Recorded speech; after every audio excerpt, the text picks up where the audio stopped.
ये जो आप कांच के टुकड़े देख रहे हैं, ये सिर्फ कांच के टुकड़े नहीं है, ये इस देश की लोकतंत्र की आत्मा पे हुआ अत्याचार है, इस देश के लोकतंत्र की आत्मा पे हुआ प्रहार है। और ये जो आप देख रहे हैं मेरे हाथों में, इस देश के युवाओं की भविष्य को जब चकनाचूर कर दिया जाता है, 60-70% युवा आबादी है, जिसे डेमोग्राफिक डिविडेंड कहा जाता है, उन पे आज क्या सलूक किया गया। आने वाले कुछ मिनटों में हम आपको जंतर मंतर से लाइव ग्राउंड रिपोर्ट दिखाएंगे और ये समझने की कोशिश करेंगे। हम बताना कुछ नहीं चाहते, हम बस आपको आंखों देखी दिखा रहे हैं। ये समझने की कोशिश करेंगे कि देश के युवाओं के मन में क्या चल रहा है। आने वाले कुछ मिनटों में जो मैं आपको दिखाने जा रहा हूं, उसका भाव सिर्फ ये है कि हो गई है पीर पर्वत सी पिघलनी चाहिए, इस हिमालय से कोई गंगा निकलनी चाहिए। मेरे सीने में ना सही तो तेरे सीने में ही सही, हो कहीं भी आग लेकिन आग जलनी चाहिए। Or an influencer, but you have the platform, आपके पास audience है, you can choose to stay with the right thing. It's proven today that we have given the right name to the party, Cockroach Janata Party, and today we were feeling like a cockroach on the Delhi main center of Delhi all police. over the capital. Back to back 8 shots, back to back 8 I will tell shots. you one thing. I have what I can do analysis to the political thing.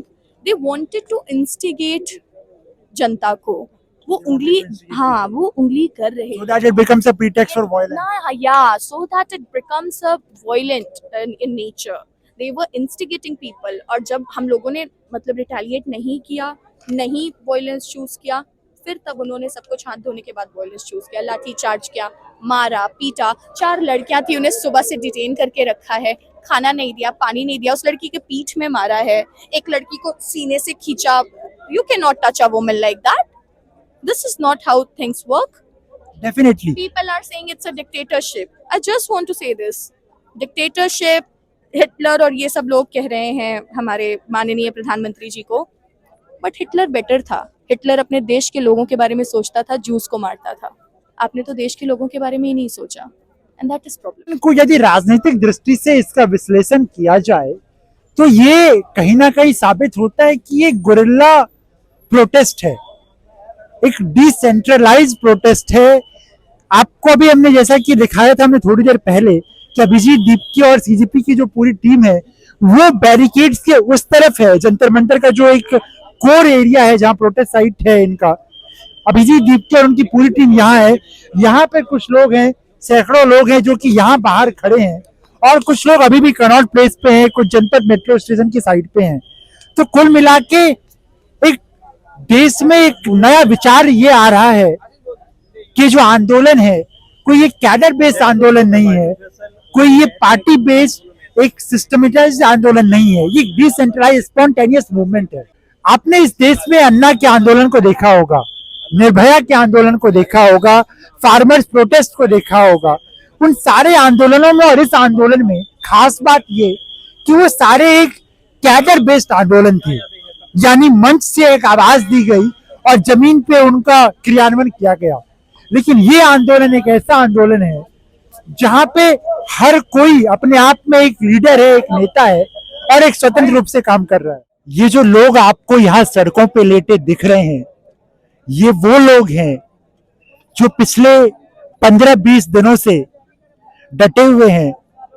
और आज जब सरकार ने जंतर मंतर का जो इनका main protest site था, जो मंच था, स्टेज था, उनको तोड़ा, तो ये यहाँ सड़कों पे लेटने के लिए मजबूर हैं। आइए इनसे बात करते हैं और समझते हैं कि इनके मन में जो पीड़ा है, जो दर्द है, जो व्यथा है, जो वेदना है और जो आक्रोश है, वो क्या कहती है। आप लोग यहाँ बैठे हुए हैं, सड़कों पे लेटे हुए हैं, अंदर आप आज पूरा दिल्ली पुलिस ने प्रोटेस्ट साइट तोड़ दिया आपका, तो क्या कहेंगे इस पे। जी मैं तो 2 दिन से आरएमएल पे भर्ती थी। उसके पहले मेरा हंगर स्ट्राइक चल रहा था। जिस दिन सोनम सर को डिटेन किया गया उसी दिन मैं 3 घंटे बाद मुझे एम्बुलेंस ले गई आरएमएल हॉस्पिटल। मेरा हंगर स्ट्राइक टूटा उसके बाद, और फिर वहाँ से मैं अभी आ रही हूँ वहाँ से, बिकॉज सुबह जब मुझे डिस्चार्ज दिया गया काफी मांगने पर, बिकॉज मुझे मार्च ज्वाइन करना था, मुझे नहीं दे रहे थे, बट फिर मुझे दिया गया। मुझे आने को नहीं मिला यहाँ पे, बट जब मैं वहाँ, तो मुझे यहाँ का आइडिया नहीं है। जितना मैंने ऑनलाइन देखा वही बता सकती हूँ, पर मैं ये बता सकती हूँ कि आरएमएल में मैंने बच्चे देखे हैं जिनका सर फटा हुआ है। मैंने पर्सनली 15-15, 20-20 बच्चों को खुद लेटाया है। उनके पूरे शरीर में खून था, किसी की नाक में हड्डी टूटी हुई है, तो किसी का हाथ फ्रैक्चर है। ये सब चीजें आप मुझे ये बताएं, ये वही बच्चे हैं जिन्होंने यहाँ पे कैंप लगाया था। कि दोपहर में और रात के अंधेरे में फर्क सिर्फ इतना है कि आज दोपहर को ये जो बैरिकेड्स आप देख रहे हैं ये पूरे रोड पर लगी हुई थी और लगभग अभी से 1-2 घंटे पहले इन्हें साइड किया गया। और ये बैरिकेड्स सिर्फ बैरिकेड्स नहीं है, ये दिखा रहे हैं कि एक तरफ देश के दिल में जंतर मंतर जो राजधानी दिल्ली के दिल में बसा है, वहां पे देश की युवा अपनी आवाज देश के सियासतदानों तक पहुंचाना चाहते हैं। उसके बीच के ये अवरोध हैं, ये सिर्फ बैरिकेड नहीं है, इस बात का द्योतक है कि जनता की आवाज जब सरकार तक पहुंचानी होती है, उसके बीच में यदि रुकावट का कोई चेहरा देखना है आपको, यदि रुकावट का कोई चेहरा समझना है आपको, तो इन बैरिकेड्स को देखना होगा। मेरे पास आज शाम को एक कविता आई थी और मैं आपके साथ साझा कर रहा हूं, तुम बैरिकेड्स बैरिकेड्स लगाओ, हम गलियों से आएंगे। और ये कविता जिन्होंने भेजी थी लगभग 18-20 साल की महिला थी, वो लड़की थी और अभी भी वो अंदर प्रोटेस्ट करे। उन्होंने लिख के भेजा मुझे और ये जरूर कहा था, आग्रह किया था कि सर ये सुनाइएगा, तुम बैरिकेड्स बैरिकेड्स लगाओ, हम गलियों से आएंगे, तुम इंटरनेट मेट्रो बंद कराओ, हम सीने पर लाठी खाएंगे। तुम बैरिकेड्स बैरिकेड्स लगाओ, हम गलियों से आएंगे, तुम इंटरनेट मेट्रो बंद कराओ, हम सीने पर लाठी खाएंगे। देखा कि स्टेज के लेफ्ट साइड में जो वॉल थी उसमें लड़कियां लड़के सब चल रहे थे, वो दीवार टूटी मेरे सामने। पुलिस ने तब भी उन टूटती हुई दीवारों में जब लोग गिरे थे तब भी उनमें डंडे बरसाने में कोई कमी नहीं छोड़ी।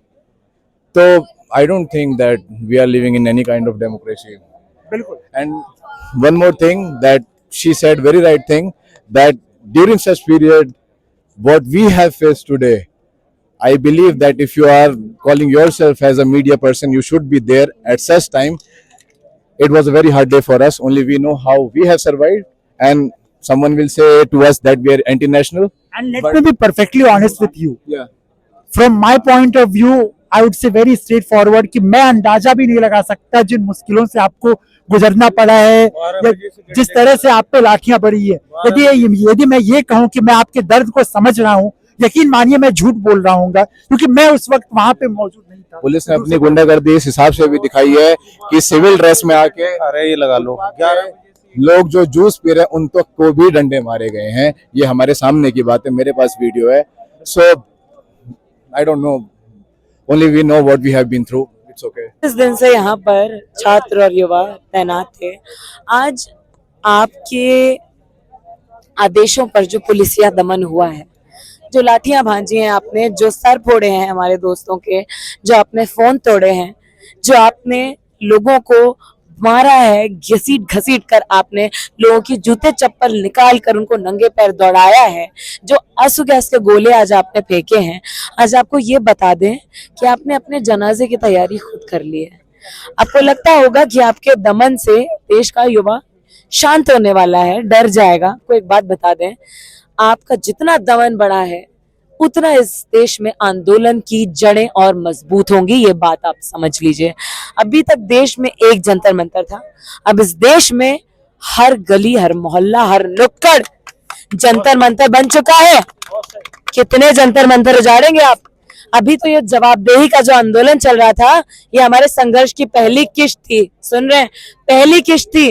अभी तो बस लाख लोग आए थे। अभी आप आगे देखिए, आगे और कितने आते हैं। इनकलाब जिंदाबाद। तो जाहिर तौर पर युवाओं का कहना है कि एक जवाबदेही तय होनी चाहिए, अकाउंटेबिलिटी तय होनी चाहिए।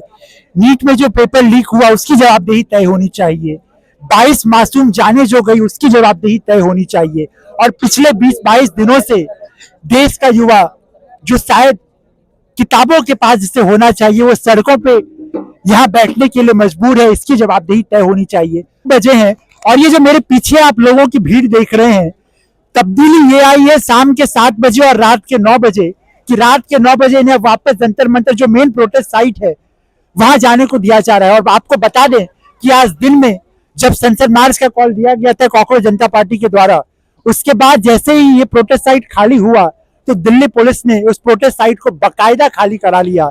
जो आप कल तक जो स्टेज देख रहे होंगे वो आज नहीं है।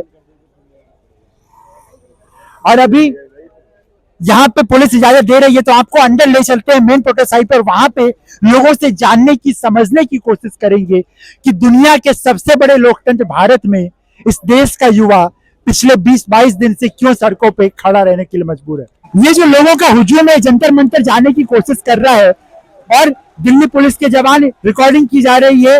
बाकायदा जितने भी लोग यहाँ पे आ रहे हैं हर एक की तस्वीर किसी ना किसी कैमरे में दर्ज हो रही है। लेकिन दो महत्वपूर्ण सवाल जो आज हम उठाना चाह रहे हैं, पहला इसकी नौबत क्यों आई, और दूसरा और वो बेहद गंभीर सवाल है कि ऐसे वक्त में जब देश का संसद सत्र चल रहा हो वहां पे सुरक्षा व्यवस्था के नजरिए से देखा जाए तो क्या हमारी सिक्योरिटी फोर्सेस को इसका अंदाजा नहीं था कि ये प्रोटेस्ट इस स्केल का हो जाएगा? क्या इस देश के सुरक्षा एजेंसियों को इस बात की भनक नहीं थी कि 20 जुलाई को ये जो कॉल दिया गया है वो इस स्तर का बड़ा हो जाएगा कि उसे संभालना सरकार के लिए नाको दम करने बराबर होगा? इस आंदोलन की बहुत दिलचस्प मोड़ यदि आप इस वक्त देख पा रहे होंगे, समझ पा रहे होंगे, तो वो ये है कि पहले नाराजगी शिक्षा मंत्री धर्मेंद्र प्रधान के खिलाफ थी, लेकिन आज जो लाठीचार्ज हुआ, ध्यान रखिएगा कैमरा पर्सन हमारे, आज जो लाठीचार्ज हुआ उसके बाद लोगों की नाराजगी, लोगों का गुस्सा अब प्रधानमंत्री पर है। और मैं यहाँ पे आई हूँ ताकि हम उन स्टूडेंट्स को इंसाफ दिला सके, एटलीस्ट एक डायलॉग खोल सके गवर्नमेंट के साथ कि ऐसा क्या हो गया कि धर्मेंद्र प्रधान रिजाइन नहीं कर सकता। I mean this is a democracy and right now that pillar is falling apart, so that is one motive. और ऊपर से यहाँ पर उन्होंने एग्जिट गेट्स बंद कर दिए, उसके बाद उन्होंने मेट्रो के गेट्स बंद कर दिए, उन्होंने मेट्रो बंद कर दी, उन्होंने बोला कि आप पटेल चौक, राजीव चौक, आप इन सब जगह पर उतर ही नहीं सकते, which is utter nonsense, because अगर लोग इकट्ठा नहीं हो पाएंगे तो वो साथ में आ नहीं पाएंगे। आप टुकड़ों में जाके उनके ऊपर टीयर गैस छोड़ोगे, आप उन पर टॉर्चर करोगे, ये सब करोगे। So it's all a plan strategy and honestly ये सब डरपोकों का काम है।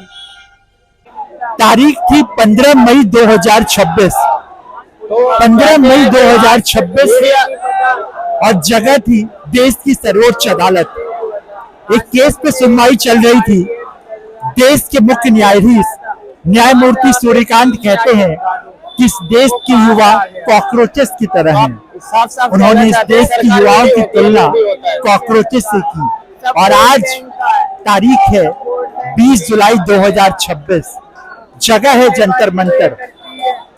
जब 15 मई 2026 को जस्टिस सूर्यकांत ने देश के युवाओं को कॉकरोचेस कहा था, उन्हें शायद इस बात का आभास नहीं होगा कि 20 जुलाई 2026 को रात के 9 बजे ऐसा मंजर होगा। अभी सरकार की तरफ मेरे पीछे ये जो लोग देख रहे हैं आप, इन सब के मन में गुस्सा है, एक नाराजगी है और मन में यही भाव है कि मुंह पे तोपे आज लगा दो, मुंह पे तोपे आज लगा दो, पर मन तो स्वाधीन रहेगा। तूफानों की बंदी बनकर क्या सूरज पर अधीन रहेगा। नमस्कार सर, आपके चैनल को और सभी जनता जनार्दन भारतवर्ष को मेरा प्रणाम। मैं पॉलिटिकल एडवाइजर हूँ, नाम है मेरा अनिल जगदीश महानंदा परदेसी, और मैं छत्रपति संभाजी नगर जो अभिजीत दिपके जी का जो कॉकरोच पार्टी के फाउंडर है उनके गांव से, उनके इलाके से हूँ सर। देखिए, मैं सिर्फ इतना कहूंगा कि सीजेपी यानी कॉकरोच जनता पार्टी, जैसा कि एक मजाक चीफ जस्टिस ऑफ इंडिया ने जो किया था, देश के युवाओं को कॉकरोच कहा था, आज जो आप ये देख रहे हैं ये कोई और नहीं है, वही कॉकरोचेस है। और इन कॉकरोचेस पे जो गवर्नमेंट इनको कॉकरोच मानती है, लेकिन मैं इनको अपना साथी, इनको अपना भाई, ये देश का भविष्य है। यहाँ हजारों की तादाद में लड़के लड़कियां, बूढ़े नौजवान, हर तरह के लोग यहाँ मौजूद हैं। कुछ लोग अपने हिस्से की लड़ाई लड़ने आए, कुछ अपने बच्चों के हक की लड़ाई लड़ने आए, जिन्हें आज सरकार कॉकरोच कहती है। धर्मेंद्र प्रधान जी का इस्तीफा, या मुझे अभी तक ये समझ में नहीं आ रहा है कि प्रधानमंत्री शिक्षा मंत्री को बचा रहे हैं या शिक्षा मंत्री प्रधानमंत्री को बचा रहे हैं। हमारे साथ यहाँ कुछ लोग हैं और अभी जहाँ पे हम खड़े हैं ये वो एरिया है, क्योंकि जंतर मंतर का जो मेन प्रोटेस्ट साइट है वहां पे पुलिस ने परमिशन बंद करके रखी है। हमारे साथ कुछ लोग मौजूद है, आइए इनसे सब जानते हैं कि क्या कुछ हुआ दिन भर में और अभी इनके मन में क्या चल रहा है। पहले अपने बारे में बताइए और बताइए दिन में क्या कुछ हुआ। मैं ट्रांस महिला हूँ और दिन में बहुत मैंने यहाँ पे सोशल मीडिया पे देखा ही था। मैं थोड़ा लेट आई थी यहाँ पे लाठीचार्ज चली, जिस तरीके से बेरहमी से यहाँ पे महिलाओं के साथ और इन स्कूल बच्चों के साथ जो बर्ताव पुलिस ने किया है, मुझे लगता है कानून के खिलाफ बिल्कुल है। और कॉन्स्टिट्यूशन राइट को जिस तरीके से जो हमारा मिसयूज किया गया है, वो पुलिस की बेरहमी या मैं इसको बोलूँ गुंडागर्दी है। आप सोचिए कि इस देश के हम नागरिक हैं, इस देश के हम सिटीजन हैं, हमारा बेसिक राइट एजुकेशन को लेके एक मुद्दा था। इतने बच्चे घरों से आके ये बच्चे आप ही के घरों से निकले हुए बच्चे हैं, जिसको एक शिक्षा का अधिकार भी नहीं है। हम लोग टैक्स पेयर हैं, उसके बावजूद भी इतना कुछ इन्होंने अहिंसा पूर्वक किया है जो पुलिस वालों ने। और यहाँ पे एक पीसफुली प्रोटेस्ट हो रहा था, तो मैं कहूंगी ये आज बहुत ही शर्मनाक है। हमारी सरकार के ऊपर एक काला धब्बा है और हमारे लिए भी एक काला दिन है। जिस तरीके से इन लोगों ने यहाँ पे माहौल बना के और यहाँ पे हमारे पीसफुली जो प्रोटेस्ट चल रहा था उसको बिल्कुल ध्वस्त कर दिया। Shame on you government, shame on you Modi ji. और जंतर मंतर का ये नजारा, जहां उम्मीद तो थी कि लोग अपने घर चले जाएंगे, लेकिन ये पूरा प्रोटेस्ट साइट में कहोगे जो 1-2 किलोमीटर का रेडियस है, लोगों से खचाखच भरा हुआ। जहां देखो आपको हर तरफ युवा ही युवा नजर आते हैं।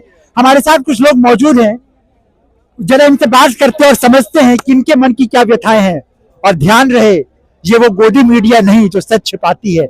हम आपको वो दिखाते हैं जो जमीन पे हो रहा है, जो धरातल में हो रहा है, अनफिल्टर्ड, अनहिंज्ड। बताइए, आप यहाँ पे खड़े हैं, दिन भर आप लोग यहाँ पे डटे रहे, पुलिस ने लाठीचार्ज भी किया, आंसू गैस के गोले भी छोड़े गए, क्या कहना चाहेंगे आप? सीधी तौर पे कहना चाहते हैं कि सरकार नैतिक जिम्मेदारी ले। जिन 20 बच्चों ने आत्महत्या की है, उनके अलावे 10 सालों में 100 से अधिक पेपर लीक्स हुए हैं, उनकी जिम्मेदारी ले। और वर्तमान की जो शिक्षा मंत्री है धर्मेंद्र प्रधान, उसकी इस्तीफा ले। धीरे धीरे आधी रात की ओर बढ़ रही है और ये जो लोग आप देख पा रहे हैं, ये अभी भी बैठे हुए हैं, एक दर्द के साथ, एक गुस्से के साथ, एक व्यथा के साथ, एक आक्रोश के साथ। क्योंकि आज जो दिन में यहाँ जो कुछ भी हुआ, जिस तरह से लाठीचार्ज किया गया, बल प्रयोग किया गया सरकार द्वारा, वो शायद नहीं होना चाहिए था। कुछ लोगों से अंदर चल के बात करेंगे और समझेंगे कि आंदोलन के वैसे दिन, 22वां दिन है आज सोनम वांगचुक के भूख हड़ताल का, जब एक भारी संख्या में भीड़ आती है और सिक्योरिटी एजेंसीज को पता था। ये कहना कि सरकार को इस बात का अंदाजा नहीं था कि भारी संख्या में लोग आ जाएंगे और इसलिए वो थोड़े से अनप्रिपेयर्ड थे और इस वजह से बल प्रयोग करना पड़ा, तो वो आर्ग्यूमेंट जस्टिफिकेशन नहीं लगता, वो जस्टिफाई नहीं करता है। अपने वेपन्स के साथ प्रिपेयर्ड थे। क्या कहना चाहिए? आइए सीधे आपको लोगों से बात करते हैं। आज मैं आपको अपनी बात कम, लोगों की बात ज्यादा सुनाता हूँ। पुलिस सिटीजन्स के लिए प्रिपेयर्ड नहीं थी, लेकिन अपने वेपन के साथ फुली प्रिपेयर्ड थी। सारे स्मोक ग्रेनेड, लाठी, डंडे, सारी चीज के लिए फुली प्रिपेयर्ड थी। एक दर्जन एक्स्ट्रा ही लेके आई हुई थी, तो ऐसे प्रिपरेशन थी। अच्छा, ये जो आपका कल तक जो आपका ये एक मंच था, एक पूरे टेंट लगी थी, आज दिल्ली पुलिस ने सब कुछ तोड़ दिया, तो क्या आज पूरी रात आप लोग यहीं खुली हवा में सड़कों पे बैठे रहेंगे? देखिए, अभी हम लोग वही सोच रहे हैं। यहाँ पे ट्रक में थे पहले हम लोग, आपने देखा होगा। बिल्कुल। अब यहाँ पे रोड पे हैं, तो अभी थोड़ा सा सिक्योरिटी सिचुएशन भी हम लोग सोच रहे हैं, क्योंकि बहुत सारे राइट विंग गूंस घुस रहे हैं।